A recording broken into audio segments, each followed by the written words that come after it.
Bonjour à tous, bienvenue à ce webinaire sur la mobilité autonome et la route connectée. Je m'appelle Mathieu Gondran du bureau d'études LIS-Ormea et je vais animer ce webinaire qui durera 1 heure, donc jusqu'à 14 heures. Et je donnerai la parole à 3 intervenants qui vous expliqueront comment ces innovations arrivent progressivement sur nos routes et dans nos villes et comment ces infrastructures routières vont devoir s'adapter encore une fois, progressivement à ces nouvelles technologies. Donc, tout d'abord, Paul Perret, qui est ingénieur chez LIS-Ormea et qui travaille avec Vinci Autoroute depuis 3 ans sur des expérimentations sur autoroute, va nous donner un peu les concepts clés pour comprendre ces innovations. Et ensuite, il passera la parole à Pierre Delegue, qui est directeur de projet chez Vinci Autoroute, en charge des véhicules autonomes et connectés et qui nous expliquera comment ces questions sont abordées sur le réseau de Vinci Autoroute. Et enfin, on ira voir ce qui se passe en ville avec le développement des navettes autonomes avec une présentation de Quentin Zutre, qui est chef de projet véhicules autonomes chez Keolis Lyon, donc la société qui exploite le réseau de transport en commun lyonnais. Donc, je remercie déjà les intervenants pour avoir accepté de participer à ce webinaire. Puis je remercie tous les participants là, qui sont venus nombreux. Donc vous aurez la possibilité d'interagir en posant des questions dans le fil de discussion. Donc pour activer le fil de discussion, c'est la petite bulle qui est affichée là sur la slide.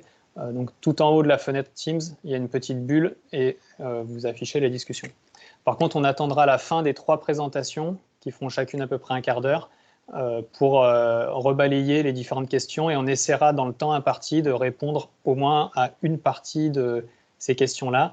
On vous invite à nous recontacter après le webinaire si vous voulez poursuivre la discussion. Et avant de passer la main à Paul, juste un mot sur LIS-Ormea, si certains ne nous connaissent pas. Donc, on a un bureau d'études de 30 personnes, filiale de Vinci Énergie, et on travaille principalement dans le domaine de la mobilité. Donc, si vous êtes un gestionnaire de voirie, vous êtes une collectivité, on peut vous conseiller pour optimiser les déplacements sur votre réseau ou pour vous aider à déployer les solutions innovantes comme, en l'occurrence, la mobilité autonome et connectée. Voilà, donc le petit message commercial étant passé, je laisse la main à Paul pour sa première présentation. Merci Mathieu. Donc, bonjour à tous. Donc, comme indiqué par Mathieu, j'introduirai le sujet des mobilités autonomes. Je tenterai dans un premier temps de répondre à la question pourquoi tant d'efforts pour développer ces nouveaux services et à qui cela profite. J'aborderai ensuite le sujet du véhicule, la classification des niveaux d'autonomie, les principaux leviers pour améliorer ces mêmes niveaux et aussi ses limites. Et enfin, je présenterai l'apport potentiel de l'infrastructure et les adaptations liées au métier d'exploitant de la route. Mais tout d'abord, essayons de répondre donc à la question pourquoi, quelles sont les motivations pour investir autant.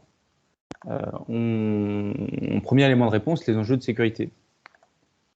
La délégation de conduite permettrait d'éviter un grand nombre des accidents de la route. Selon une récente étude, plus de 9 accidents sur 10 sont dus à une erreur humaine. Et cette proportion, elle est à mettre en parallèle des 3239 morts sur les routes françaises en 2019. Ensuite, nous avons les motivations socio-économiques qui sont immédiatement liées à la réduction des accidents. Concernant l'efficacité, plusieurs études basées sur de la simulation de trafic tendent à prouver que les systèmes de conduite autonome améliorent le flux de circulation global. Une étude de Berkeley arrive à la conclusion que 5% de pénétration de véhicules autonomes dans le flux total suffisent à réduire les congestions. Selon une autre étude, cette fois-ci du MIT, la circulation à heure de 3000 véhicules autonomes pourrait remplacer 14 000 taxis de la ville. Ensuite, nous avons évidemment en moteur l'inclusion des populations.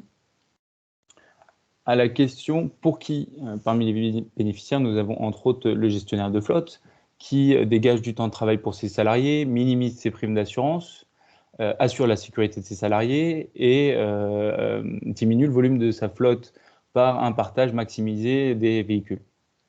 Le constructeur automobile qui pourra remonter les marges par une technologie innovante, le fournisseur de services peut lui proposer des services de mobilité moins chers et effectivement plus efficaces.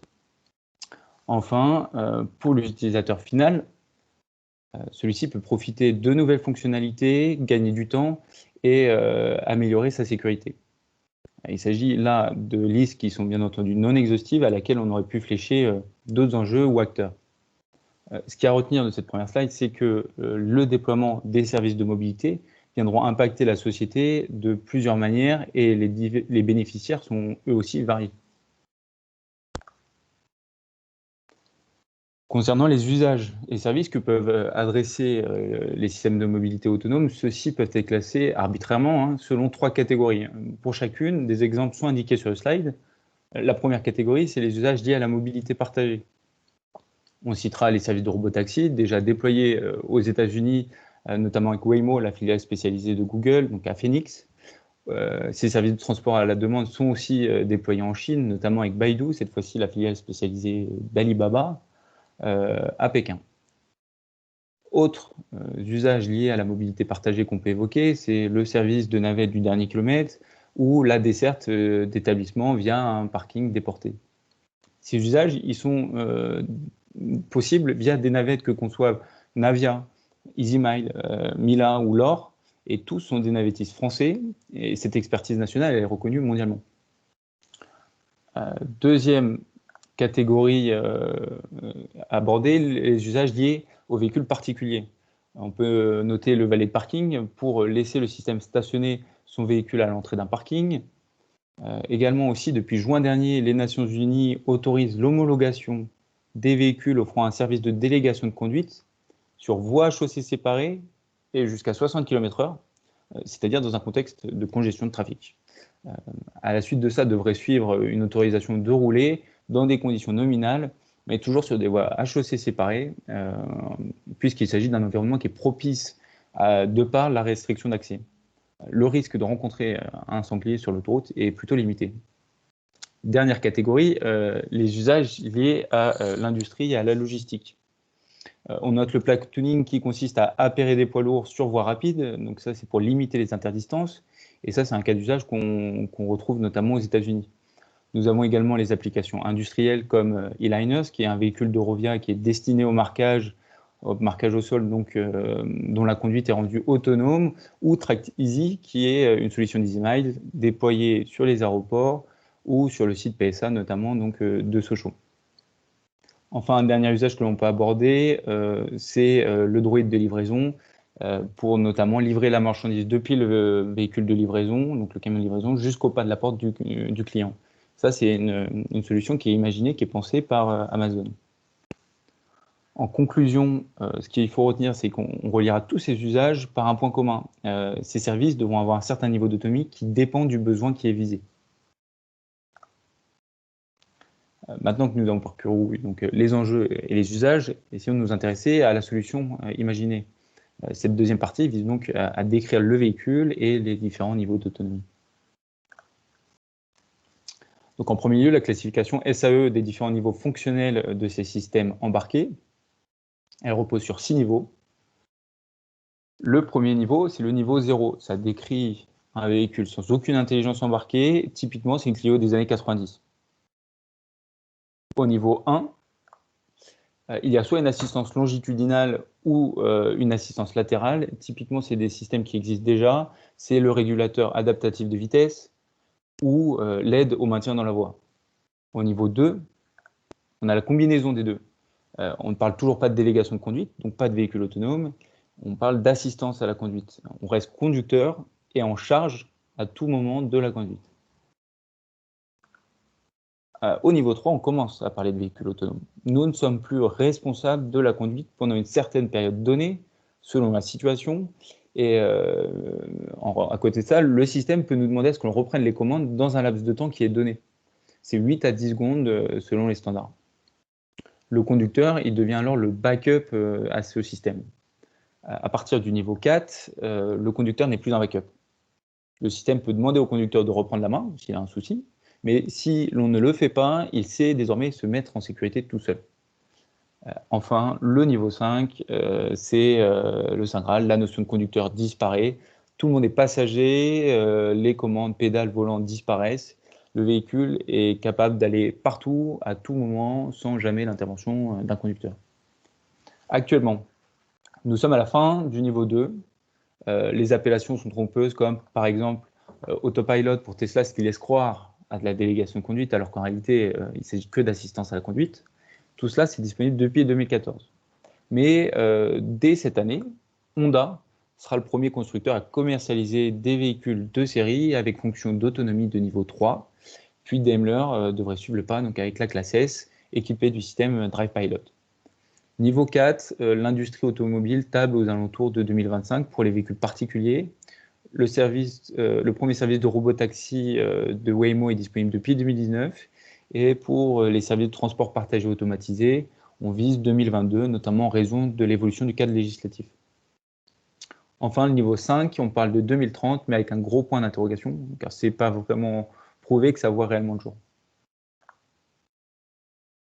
Et donc, pour tendre vers ces niveaux d'autonomie maximum, il existe 3 principaux leviers liés au système embarqué.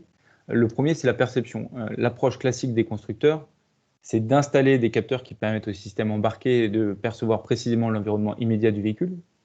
Il peut s'agir donc de caméras, de lidar, de radar.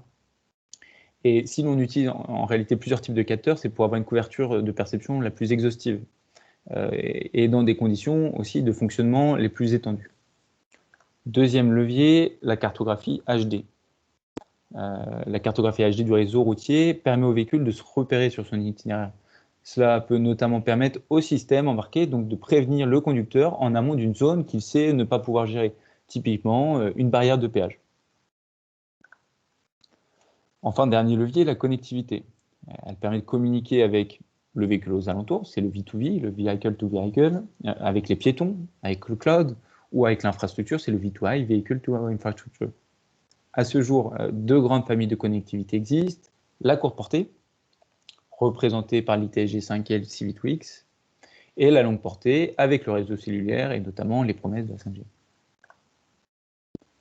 En revanche, le renouvellement du parc automobile européen et français est long. On dénombre 39 millions de véhicules particuliers et 2 millions de véhicules neufs vendus par an en France. Cette illustration, elle est issue des travaux de l'Association des constructeurs automobiles européens et elle présente le temps pour renouveler entièrement le parc de plusieurs catégories de véhicules dans la zone euro. On constate un temps de renouvellement avoisinant les 10 ans pour les véhicules légers en France. La pénétration des nouvelles fonctionnalités et des systèmes embarqués est donc par nature longue, ce qui retarde l'arrivée sur nos routes de systèmes embarqués capables de proposer des services de délégation de conduite. Malgré le fait que l'Union européenne rende obligatoire certaines fonctionnalités pour tout nouveau véhicule commercialisé, comme par exemple le freinage d'urgence autonome, donc l'AEB, donc ça c'est dès 2022, il ne faut pas espérer compter parmi le parc automobile une majorité de véhicules disposant de cette fonction avant plusieurs années. Pour autant, et contraster ce que je viens de dire, les constructeurs n'attendent pas nécessairement la régulation. La nouvelle Golf, par exemple, de Volkswagen, elle dispose déjà de moyens de communiquer avec l'infrastructure, avec de la courte portée, notamment de l'ITSG5, alors qu'aucune réglementation l'y oblige. En substance de ces deux slides, on retiendra que malgré des leviers qui sont bien identifiés pour améliorer les performances des véhicules, le renouvellement du parc induit un déploiement sur un temps long. À présent, autre composant possible de la solution de la mobilité autonome, c'est l'infrastructure. Pour supporter les systèmes embarqués, des opportunités résident dans la contribution de l'infrastructure. Il peut compter notamment sur le déploiement d'équipements de perception débarqués pour, par exemple, étendre la perception du système de conduite autonome par rapport à une solution qui serait uniquement basée sur des capteurs du véhicule. Il peut également s'appuyer sur l'installation d'équipements de connectivité, notamment pour aider le véhicule à naviguer ou pour servir à l'expérience utilisateur embarquée. À côté de ça, le gestionnaire d'infrastructure peut aussi prévoir des aménagements physiques de la route. Cela comprend les panneaux et le marquage, les aménagements de voies dédiées ou la construction de nouveaux centres de services pour, par exemple, déployer des bornes de recharge ou des quais d'embarquement pour les navettes autonomes qui sont majoritairement électriques.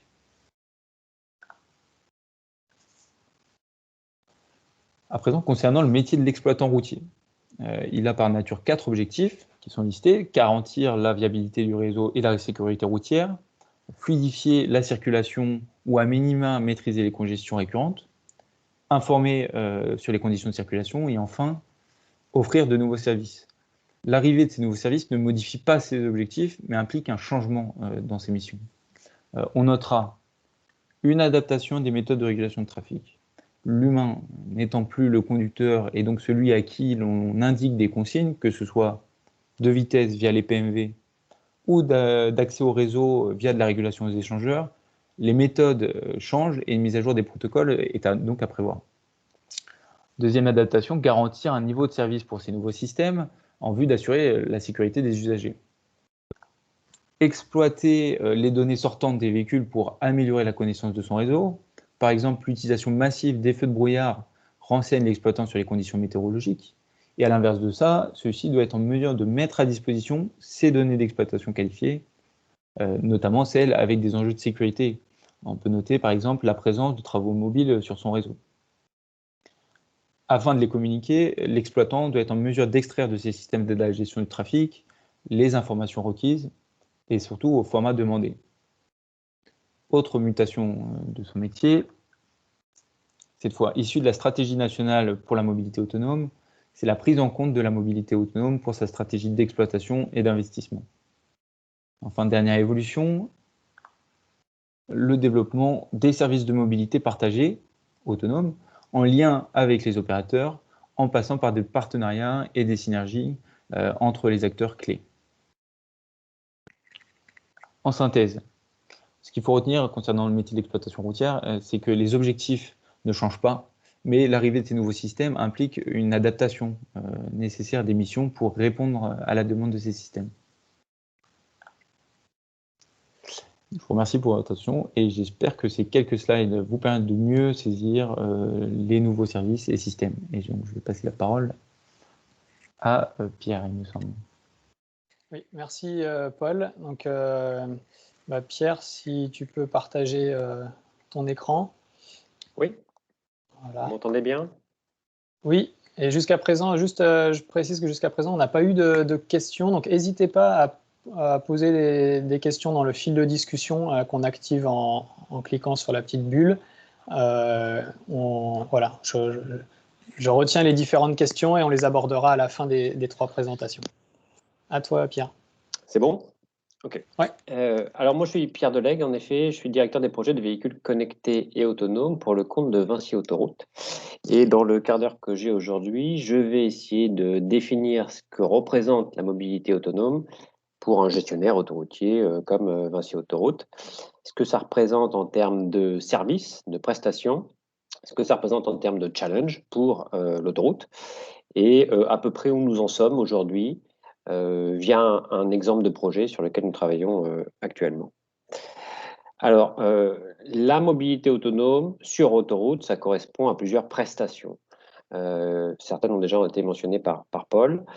Ce sont pour les véhicules individuels des prestations de Traffic Jam Pilot. Ça, c'est la capacité pour un véhicule d'assurer son contrôle longitudinal et latéral dans la voie en situation de bouchon.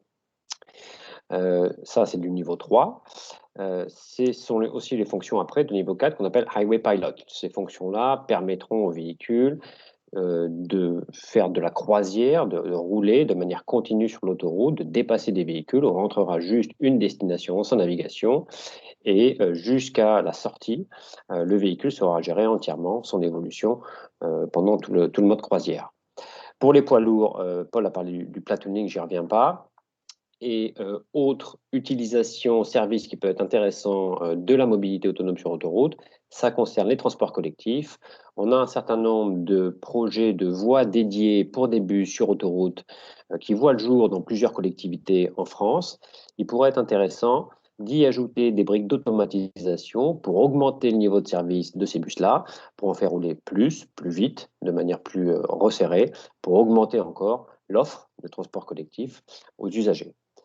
Voilà pour les services. Les configurations, on peut imaginer que ces fonctions de mobilité autonome fonctionneront en autoroute ouverte, donc avec le reste du trafic, dans un trafic hybride entre des véhicules manuels et des véhicules autonomes, ou dans certains cas, sur des voies dédiées, comme pour le cas des transports collectifs.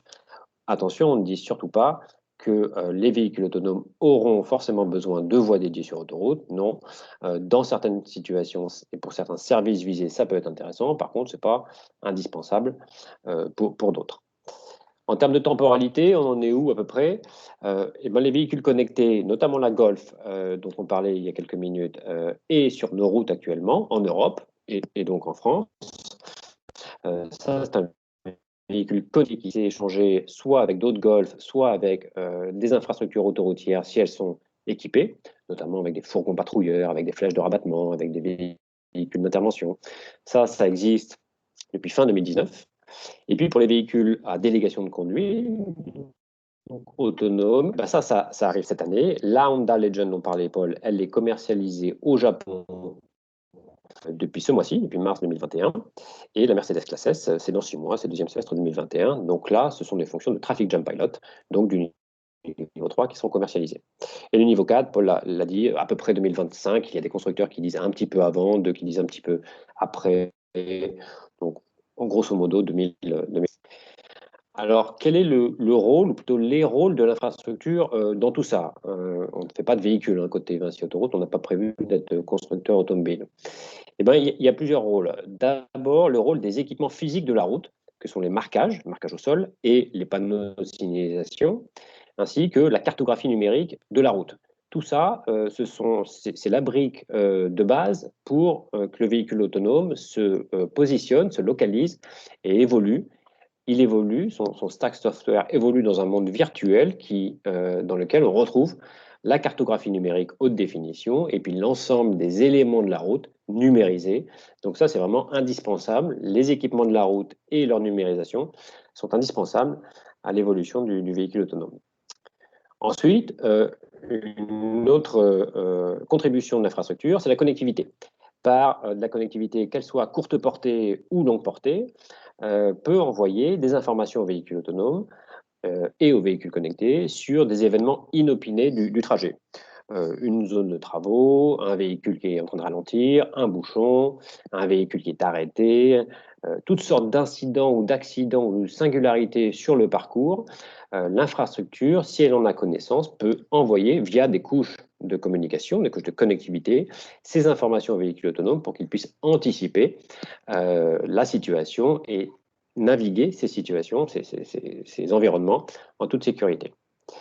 Ensuite, si on continue dans l'assistance de l'infrastructure véhicule autonome, qu'on en rajoute toujours plus, il y a la perception de bord de route. La perception de bord de route, c'est quoi? C'est des capteurs, les mêmes types de capteurs qui sont aujourd'hui présents dans le véhicule et qui voient à peu près à 200-250 mètres, pourraient être complétés par des capteurs similaires, donc des caméras, des lidars, des radars, installés sur le bord de la route pour venir compléter cette perception embarquée du véhicule et l'aider à voir encore plus loin, ce qui lui permettrait d'anticiper sa compréhension des événements qui sont devant lui et qui permettrait également une détection plus temps réel de tous les événements de conduite.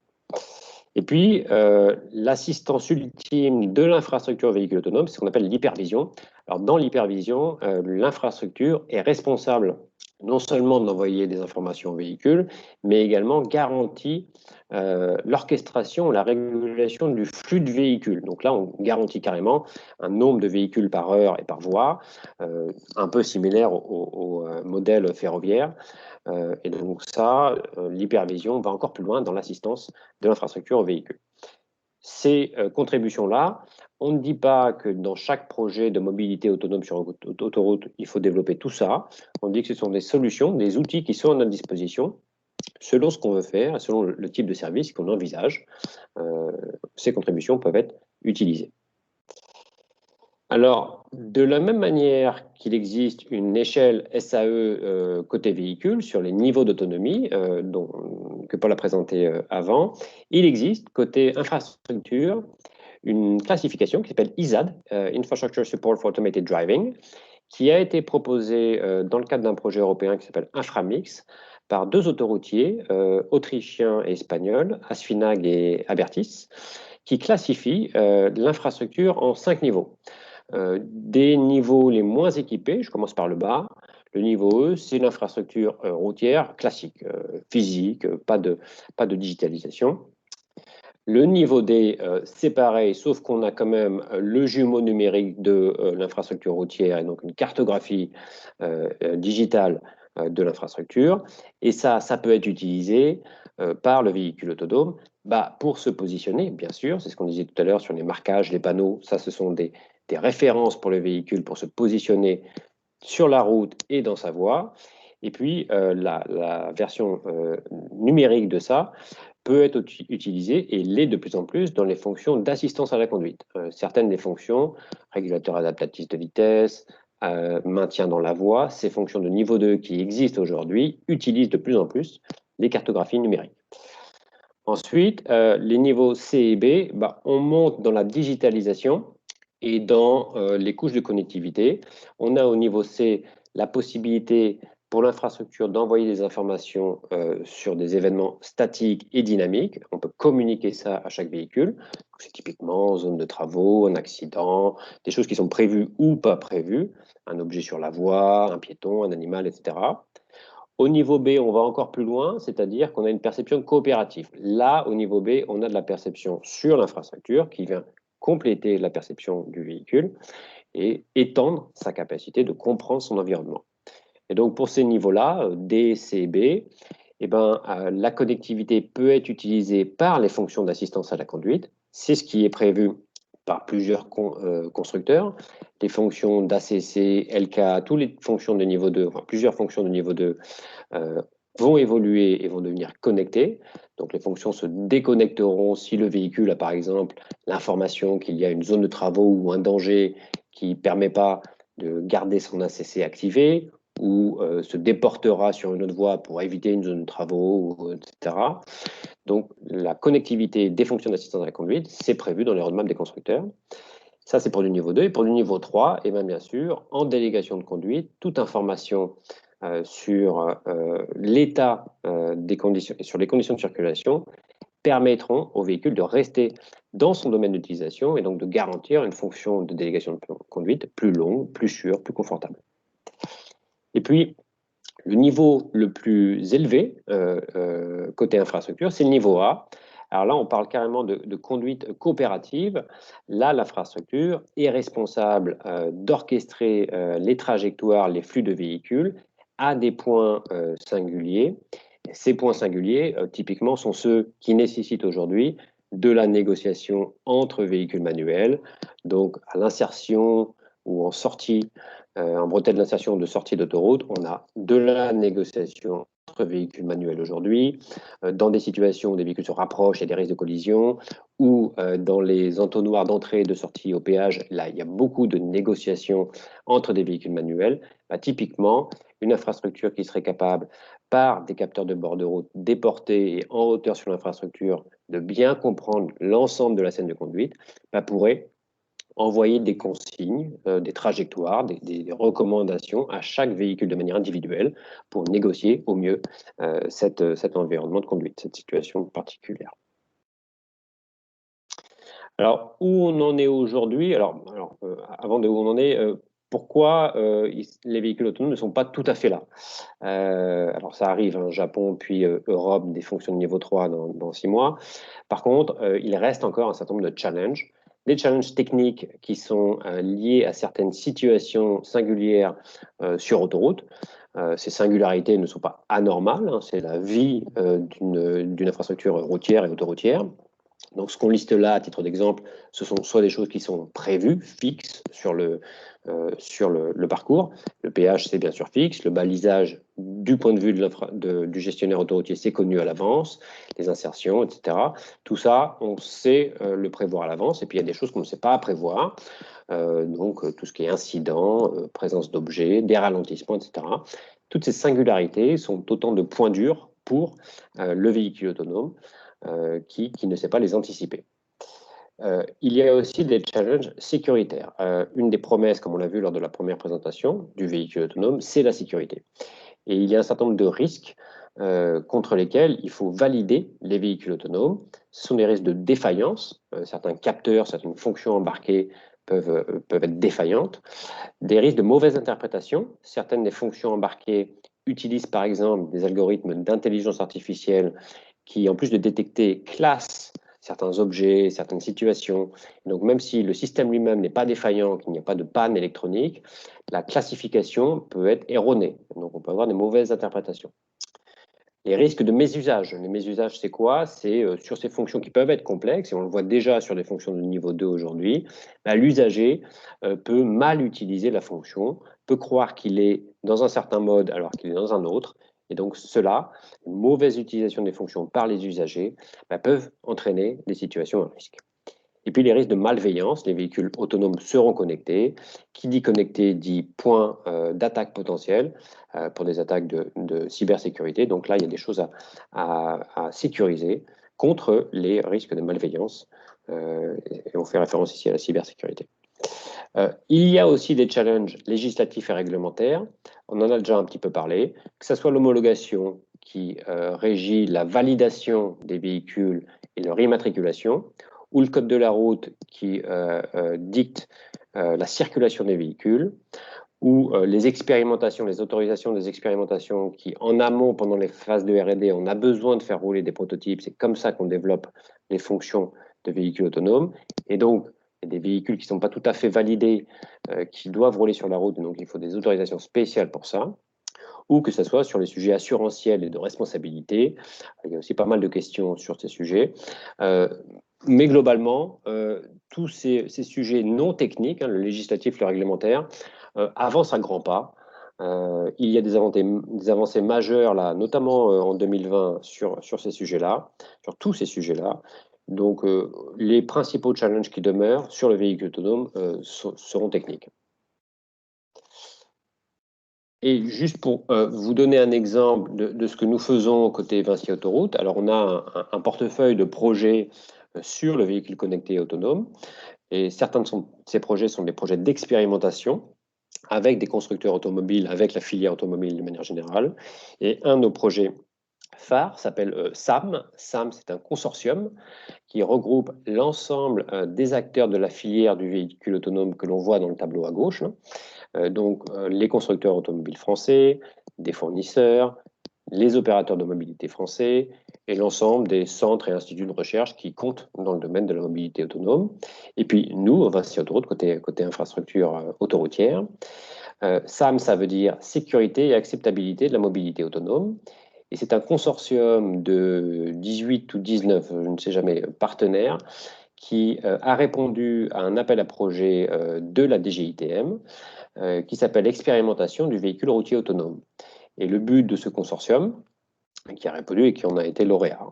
Et le but de ce consortium, c'est d'accélérer les expérimentations en France du véhicule autonome, car c'est via l'expérimentation qu'on développe et qu'on valide les systèmes.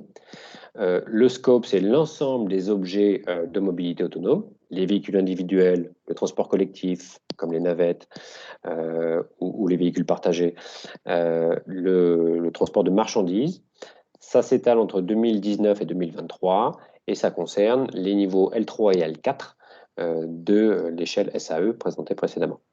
Et nous, grosso modo, ce que nous faisons chez Vinci Autoroute dans ce projet-là, sur 3 tronçons de notre réseau autoroutier, qui sont des tronçons en région parisienne sur le réseau Cofiroute, donc dans le duplex à 86, le tunnel entre Vélizy et Rueil, donc sur 10 km, et puis sur 2 tronçons de l'axe A10 à 11 entre Ably et Massy, nous expérimentons de la connectivité et de la perception de bord de route. Donc, on combine des capteurs de bord de route, notamment des caméras, avec des algorithmes d'intelligence artificielle pour détecter des objets, classifier des situations de conduite, et on envoie un certain nombre d'informations à des véhicules autonomes des 2 constructeurs automobiles français, Stellantis et Renault, pour les aider à anticiper certaines situations à risque sur ces parcours-là, dans le but de rester le plus longtemps possible en mode autonome et donc de sécuriser leur ODD, leur Operational Design Domain, et donc de maximiser la valeur de la prestation de délégation de conduite. Voilà, un exemple parmi d'autres de ce que nous faisons chez Vinci Autoroute, juste pour illustrer mon propos. Je vous remercie. Merci Pierre pour cette présentation. Alors il y a eu 3 ou 4 questions qu'on abordera donc à la fin, après la présentation de Quentin. Donc Quentin, si tu peux partager ton écran, et c'est à toi. Ok, super, merci beaucoup. Je vais patienter une petite seconde le temps que mon écran s'affiche. Voilà, c'est bon, on le voit là normalement. Ok, super. Donc moi je suis Quentin Jutre, je suis le chef des projets véhicules autonomes de Keolis Lyon. Donc je vais vous parler aujourd'hui de la vision qu'on peut avoir chez Keolis du véhicule autonome et de son intégration dans un réseau de transport en commun. Je vais vous préciser un petit peu quelles expérimentations nous menons et nous avons déjà menées. Et on se projettera ensuite un petit peu vers ce que pourrait être pour nous la suite du véhicule autonome et les attentes que nous pouvons avoir envers cette technologie. Donc, je vais passer très brièvement sur la présentation de l'entreprise, en précisant simplement qu'on a aujourd'hui, donc sur l'exploitation du réseau de transport en commun lyonnais, la chance d'exploiter un nombre assez varié de modes de transport en commun, avec notamment du métro automatique, du funiculaire, du tramway, du bus, du trolleybus et également des navettes autonomes. Sur ce dernier point que sont les navettes autonomes, je vais vous présenter donc 2 expérimentations que nous avons menées avec toujours en tête la volonté de conserver ce qui pour nous est un des services cruciaux qu'on va devoir mettre en place, ou en tout cas qui sera intéressant d'utiliser par le biais des navettes autonomes, c'est-à-dire la desserte du premier et dernier kilomètre dans une stratégie de rabattement vis-à-vis d'un mode lourd, ou en tout cas d'un mode beaucoup plus capacitaire qui permet d'effectuer du mass transit.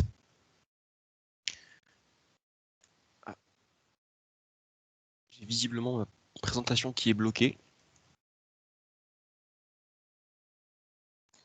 Je peux basculer sur mon écran si tu préfères. Ouais, je veux bien parce que visiblement je n'arrive plus à faire.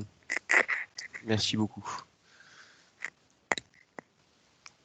Super. Merci beaucoup Mathieu.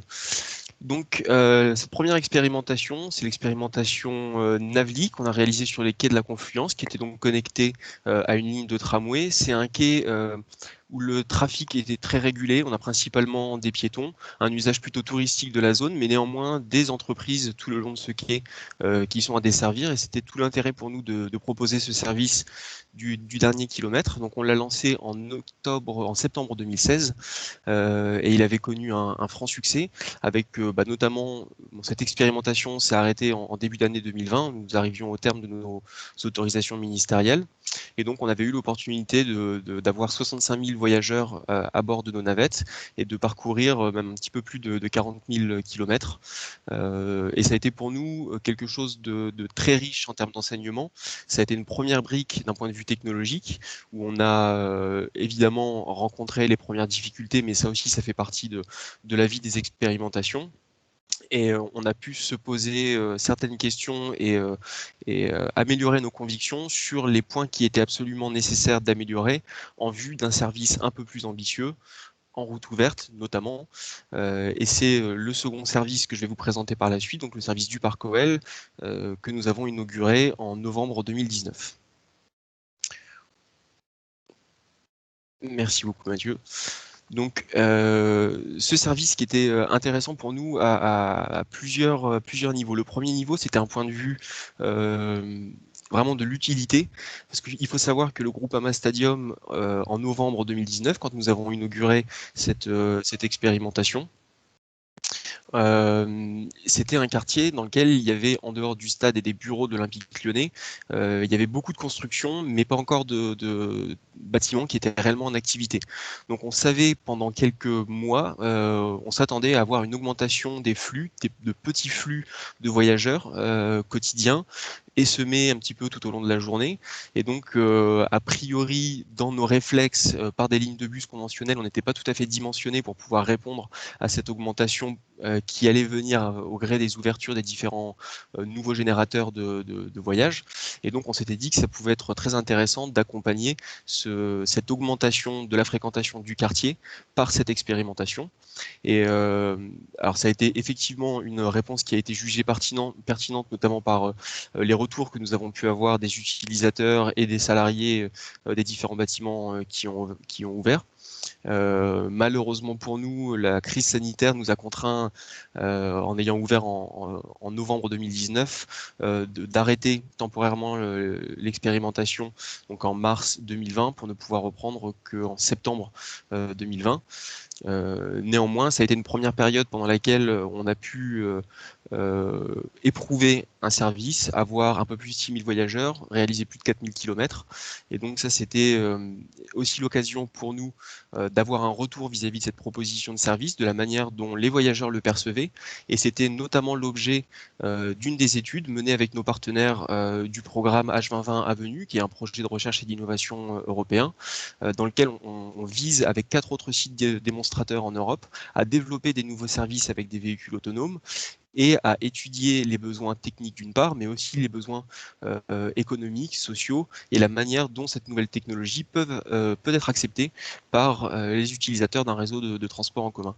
Donc ça a été une première phase qui a été très, très riche pour nous, une seconde phase qui a été un petit peu plus complexe, parce qu'avec notamment l'émergence massive du télétravail, on a eu une fréquentation qui était un petit peu moindre, et dans la stratégie que nous avions, l'objectif pour nous était de faire une première phase d'accompagnement de la fréquentation du quartier.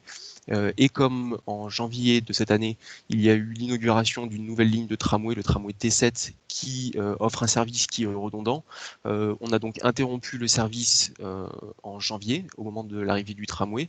Et maintenant, on travaille sur le développement de la phase 2 de ce projet, qui est de pouvoir proposer un service de transport à la demande, vraiment centré sur ces différents pôles d'attractivité désormais ouverts dans l'OL Valley, et continuer à proposer un service innovant. Et donc on espère pouvoir inaugurer cette phase 2 en septembre de cette année.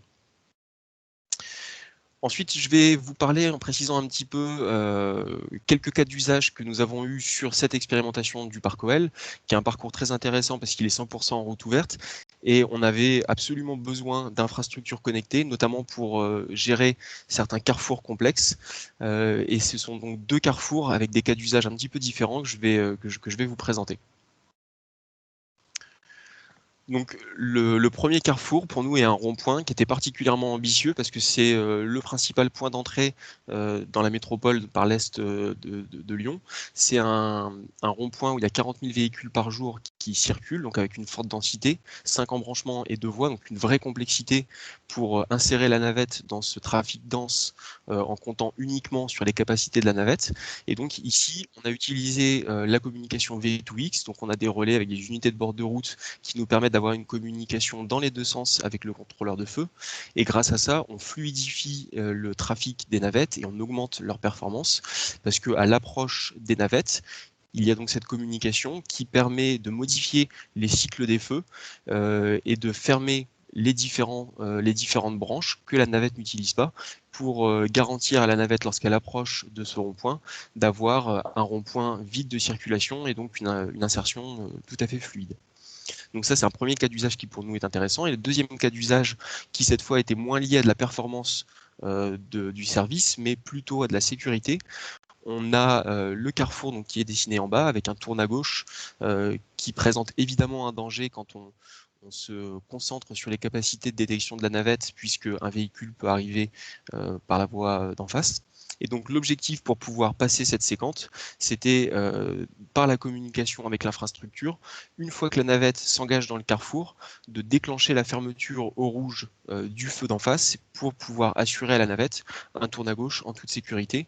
Et dans les 2 cas, on a eu une totale satisfaction des solutions qui ont été mises en place de par ces communications, et ça répond tout à fait à l'objectif que nous étions fixés.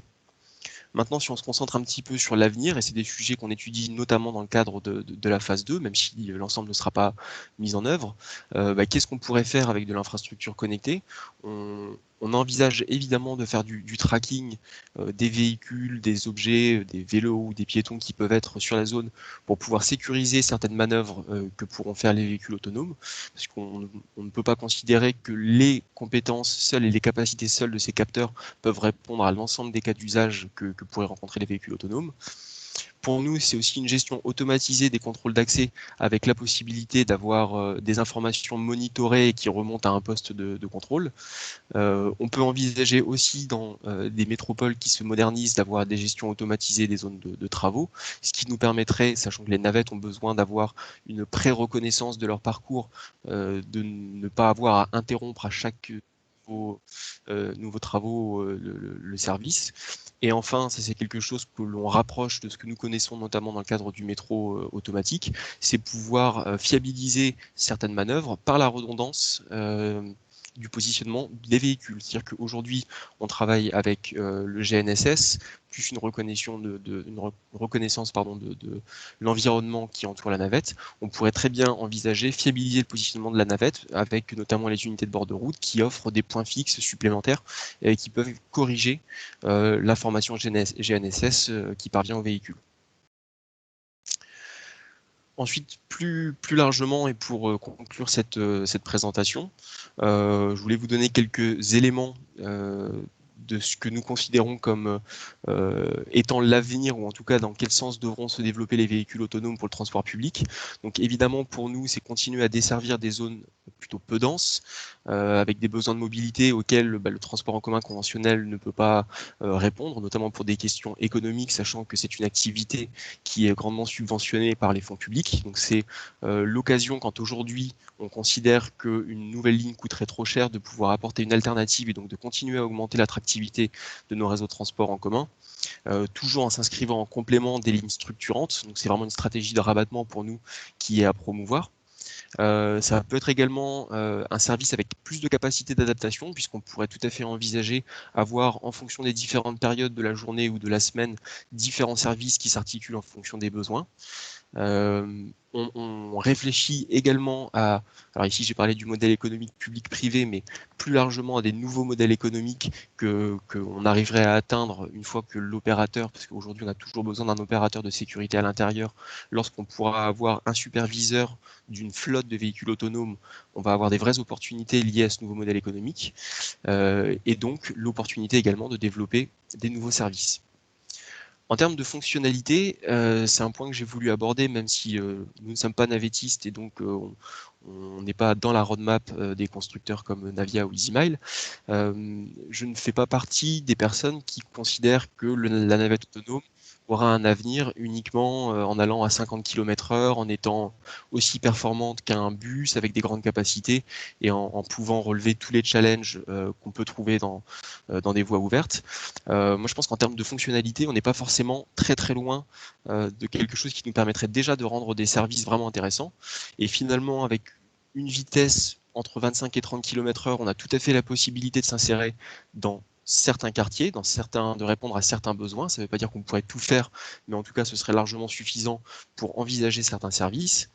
En revanche, il y a certaines capacités comme les évitements d'obstacles qui aujourd'hui sont réalisés mais dans des milieux qui sont très protégés. Il faudrait qu'on ait la possibilité de les intégrer sur ces évitements dans une circulation ouverte, avoir un comportement un petit peu plus fluide parce qu'aujourd'hui il y a le sujet de la reconnaissance des objets qui donne parfois un comportement qui n'est pas très lisible aux navettes autonomes.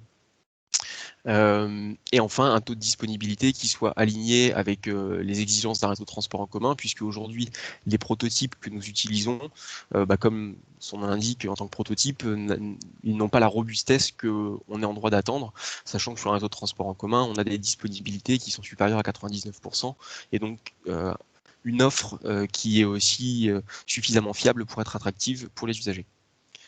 Enfin, quel rôle on envisage pour l'infrastructure connectée dans ces déploiements?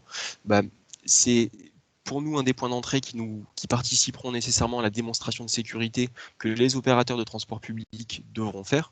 C'est-à-dire que les véhicules autonomes auront leur propre domaine de compétences, leur propre capacité à réagir en fonction de certaines difficultés.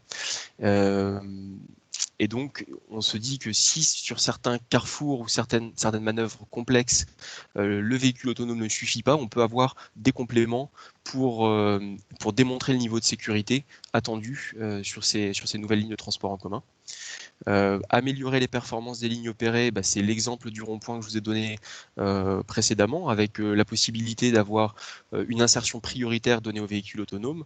Et enfin, sécuriser les manœuvres les plus complexes. Et quand on parle de sécurité, on parle de la sécurité pour le véhicule autonome et ses passagers, mais on parle également de la sécurité pour les personnes tierces. On sait que les métropoles connaissent l'essor du vélo, il y a de plus en plus de cyclistes, et donc ça peut être aussi intéressant d'avoir sur des zones où la visibilité est très contrainte, la possibilité d'avoir une prise en compte des éléments extérieurs pour pouvoir adapter le comportement des véhicules autonomes.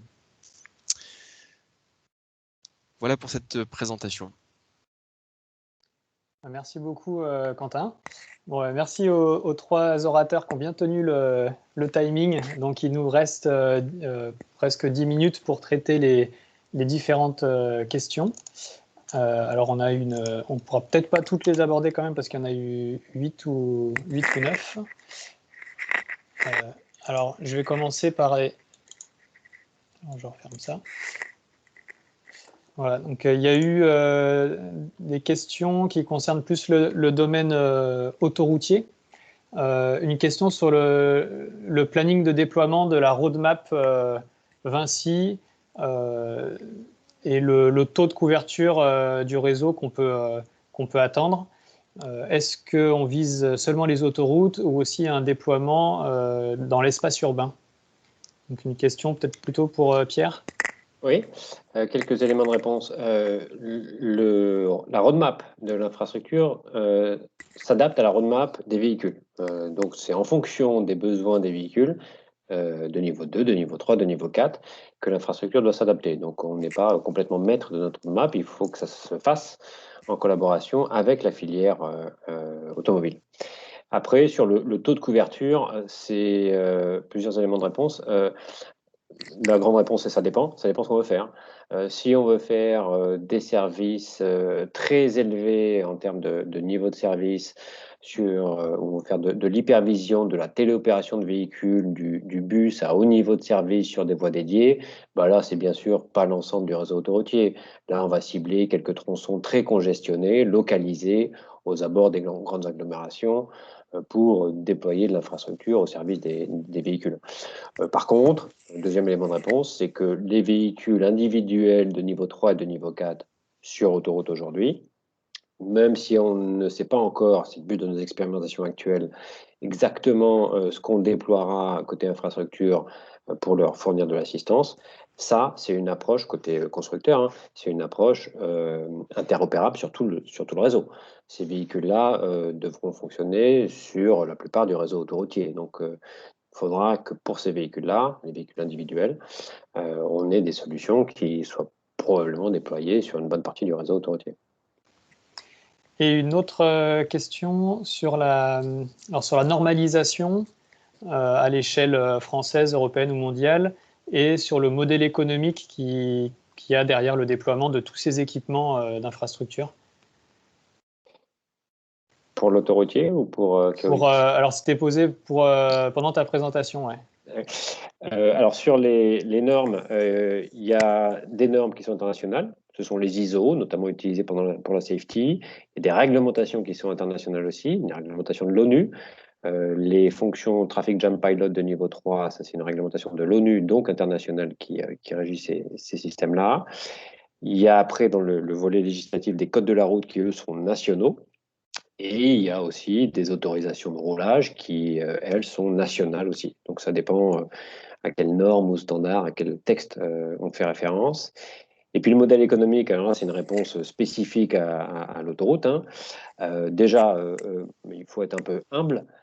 Dans nos expérimentations actuelles, nos projets actuels, ces sujets-là sont étudiés en parallèle des sujets techniques, de la faisabilité technique, de la collaboration entre l'infrastructure et les véhicules. On étudie aussi les modèles d'affaires. Donc, on n'a pas toutes les réponses à ces questions.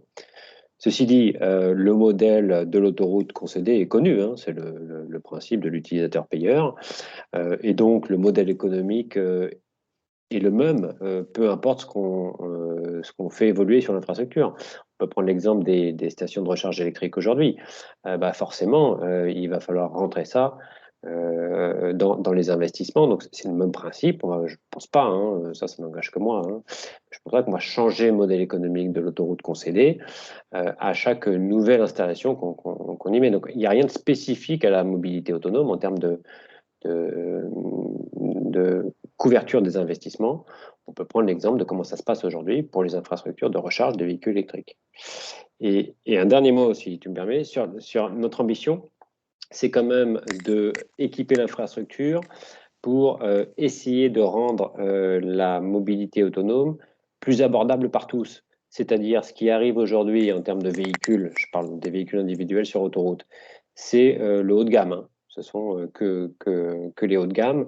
Et donc, ce sont des véhicules qui vont, dans un premier temps, rester accessibles que pour la tranche supérieure hein, des usagers, des clients. Nous, côté Vinci Autoroute, notre modèle, c'est pour tous les clients. Nous, on a un service autoroutier pour l'ensemble des usagers. Et donc, en débarquant une partie de la technologie, et donc du coup, sur l'infrastructure, on pense qu'à terme, hein, c'est un petit peu notre ambition ultime, on pourra mutualiser ces coûts parmi plus d'usagers et essayons de peut-être décontenter et enlever certaines briques technologiques et coûts dans le véhicule. Et globalement, cette mutualisation des coûts sur l'infrastructure permettra, espérons-le, une mobilité autonome plus abordable globalement. Un équipement sur l'infrastructure est utilisé par tous ceux qui passent devant cet équipement. Un équipement qui est dans un véhicule, c'est utilisé uniquement par le propriétaire du véhicule. Donc il y a une histoire de mutualisation macroéconomique des coûts qui peut être intéressante pour faire réduire globalement le coût de la mobilité autonome. Et pour terminer sur les aspects autoroutiers, il y a une question là qui vient d'être posée. Où en sont nos voisins? Est-ce que tous ces sujets, c'est des sources de concurrence et d'émulation au niveau international? Donc, je suppose que oui. Oui, alors côté infrastructure, les pays les plus en avance sont la Chine, d'abord. Les États-Unis sont très en avance sur le sujet de la mobilité autonome, mais plutôt côté constructeur et côté nouveaux acteurs, pas que des constructeurs historiques. Et plus proche de chez nous, en Europe, oui, il y a par exemple un autoroutier en Autriche, à Sfinag, qui prévoit d'équiper 2200 km de son réseau d'autoroute d'éléments de connectivité, d'unités de bord de route connectées. Il y a en Allemagne la Volkswagen Golf qui discute avec les véhicules des gestionnaires autoroutiers. Donc oui, on est dans la course, mais on n'est pas les premiers. La course est féroce sur le sujet de la mobilité autonome. Ok, bon, en tout cas, merci à Paul et à Pierre pour leur présentation. Et on va passer sur les questions qui concernent plus la présentation sur les navettes autonomes de Quentin. Déjà, une question sur pourquoi la première expérimentation Navly à Confluence a été stoppée. Pour des questions réglementaires, les autorisations ministérielles sont données pour maximum 2 ans, renouvelables une fois, donc 4 ans. On est arrivé au terme de nos renouvellements et il aurait fallu monter une nouvelle demande qui intégrait une nouveauté forte. Mais on a une contrainte liée à l'infrastructure, c'est que pour sortir de ce parcours actuel, on doit croiser une ligne de tramway et donc on est en interférence avec la réglementation du STR-MTG qui s'applique au transport guidé. Et aujourd'hui, voilà, c'est un pas qui est un peu plus complexe de passer avec l'état de la technologie actuelle. Donc, on conserve ça dans un coin de la tête et on espère pouvoir proposer des évolutions, mais il va falloir patienter encore un petit peu. D'accord. Et il y avait 2 questions qui tournaient autour de la notion de superviseur qui pourrait superviser une ou plusieurs navettes à distance. Il y avait une question, c'est sur la dimension sécuritaire. Quel est le rapport sécuritaire entre le nombre de superviseurs et le nombre de navettes en roulage? Et puis une question plus sur l'acceptabilité vis-à-vis des usagers, quoi. Je vais commencer à l'envers. La question de l'acceptabilité, on a des pistes. Alors évidemment, tant qu'on n'a pas de déploiement, on va dire, de large flotte, on gardera un doute. Mais en tout cas, dans le cadre des études qui sont menées par certains de nos partenaires du programme H2020 à venir, on a plutôt bon espoir que le niveau de l'acceptabilité soit bon, dans le sens où nos voyageurs, partant du principe que le transport public est dépendant de la collectivité territoriale, finalement l'État, quelque part, se porte garant du niveau de sécurité qui est à l'intérieur des navettes autonomes. Et donc, on bénéficie de cette, on va dire, de ce montage, sachant que voilà, tout le monde a conscience que le public, en tout cas les établissements publics, restent fortement impliqués dans la capacité à mettre en œuvre ce type de solution. Sur le deuxième point, qui est le rapport entre nombre de superviseurs versus nombre de navettes, alors bon, là, il faut être un petit peu plus devin parce que la réglementation qui devrait arriver, on l'espère, avec les premières expérimentations homologuées dans un cadre normal d'ici 2 ans, va peut-être donner des prescriptions sur ce point. Et en tout cas, ma conviction, c'est que ça devra aussi dépendre de la complexité du site d'accueil des véhicules autonomes. Plus le site sera complexe avec des manœuvres potentiellement contraintes et des demandes d'acquittement qui pourraient remonter au superviseur, et moins on pourra avoir de navettes autonomes par superviseur. Donc voilà, tout dépendra aussi de l'analyse de sécurité qui sera faite au préalable du lancement et dans la phase de déploiement. Ok, et alors là il est 14h01, on va prendre une dernière question avant de clôturer ce webinaire. C'est une question sur un autre cas d'usage des véhicules connectés. Est-ce qu'on peut utiliser les connexions V2X pour améliorer les bus, améliorer leur temps de parcours? C'est une question de Yogoko. C'est évidemment des sujets sur lesquels on se penche en parallèle, et on n'a pas du tout vocation à envisager le déploiement des infrastructures connectées comme un usage à privatiser pour les navettes autonomes. Au contraire, il faut que ça puisse bénéficier au plus grand nombre. Le nombre de possibilités de tram ITS à l'intérieur de ces messages qui peuvent vraiment laisser envisager beaucoup d'utilisations intéressantes. Donc évidemment pour le transport en commun, mais pas forcément que le transport en commun. On peut aussi envisager des véhicules prioritaires comme les pompiers, les ambulances, trouver des intérêts assez forts avec l'utilisation de ces infrastructures connectées dans le cadre des carrefours ou dans d'autres cadres qui restent encore à imaginer. Ok. Et pendant que tu parlais, il y a eu une autre question, mais à laquelle je pense qu'on ne pourra pas forcément répondre. Ça rejoint aussi le modèle économique et les niveaux de subvention qui pourront être affectés au déploiement des navettes par rapport aux subventions qui servent à financer les transports en commun classiques. Je pense que ça, c'est des sujets forcément qui sont aussi dans toutes les discussions au-delà des aspects techniques. Forcément, on y pense. Disons que si on parle de navettes autonomes qui ne sont plus dans un cadre expérimental, mais bien dans un cadre de véhicules homologués et de dessertes quotidiennes complètement intégrées au réseau de transport en commun, a priori, le levier pourrait être similaire à ce qu'on connaît sur le reste du transport, avec une autorité organisatrice de la mobilité qui peut être propriétaire des véhicules et des infrastructures, et l'exploitant du réseau de transport en commun qui endosse le costume d'exploitant. Et donc, si c'est le cas, ça peut être voilà, tout à fait similaire à ce qu'on connaît pour les autres modes de transport. Ok, bah merci beaucoup aux 3 intervenants. Merci à tous les participants et aux personnes qui ont posé des questions. Donc, je pense que ça a montré que le domaine de la mobilité autonome et de la route connectée, c'est un domaine d'innovation plein de foisonnement et plein d'investissements pour l'avenir. Si vous êtes intéressé par ces sujets et que sur vos réseaux, dans vos territoires, vous voulez développer de la mobilité autonome ou connectée, bah, n'hésitez pas à nous contacter et puis on poursuivra la discussion au-delà de ce webinaire. Merci à tous. Le webinaire a été enregistré, donc vous recevrez le lien de la vidéo pour revoir les présentations, surtout si vous avez raté le début. Voilà, merci à tous et bonne journée. Beaucoup. Bon après-midi à tous. Au revoir. Merci beaucoup. Au revoir.